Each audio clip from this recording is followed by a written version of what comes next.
The anger we hold becomes our own suffering. One of the most important lessons in the Buddha's teachings is learning how to understand anger. When someone hurts us, speaks harshly to us, or treats us unfairly, it is natural for anger to arise in the mind. But holding that anger for a long time is another matter. There is a simple teaching that reminds us that when we keep anger inside and wish to throw it toward another person, we are often the first person to suffer from the fire of that anger.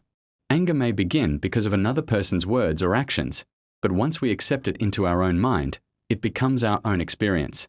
The other person may continue living their life, while we continue replaying the painful situation in our thoughts.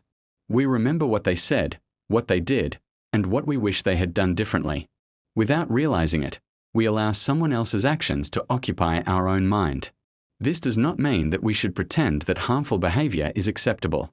Nor does it mean that we should never speak about injustice or protect ourselves from harmful situations. Wisdom means recognizing what happened without allowing anger to become the master of our mind.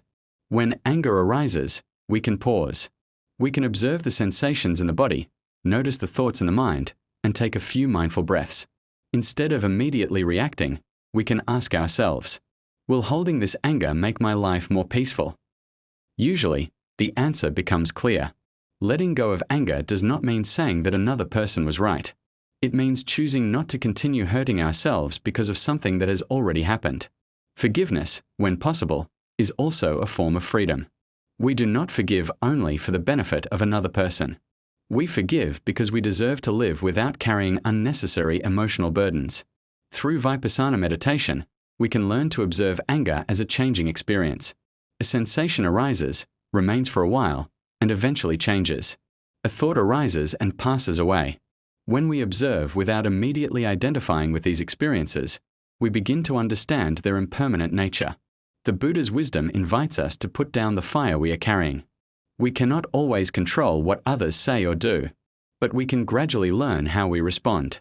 A peaceful mind is not a mind that never experiences anger. It is a mind that recognizes anger without allowing anger to control its words, actions, and life.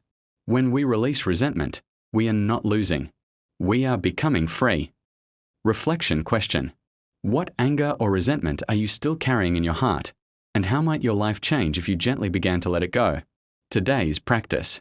When anger arises today, pause before speaking or acting. Take 3 slow breaths and observe what is happening inside your body and mind. Remind yourself, I do not need to carry this anger. I can choose peace. A blessing for your day. May your heart be free from unnecessary anger. May wisdom arises before reaction. May you have the courage to release resentment and the compassion to understand others. May your mind become lighter, your heart becomes peaceful, and your life become free from the suffering created by anger.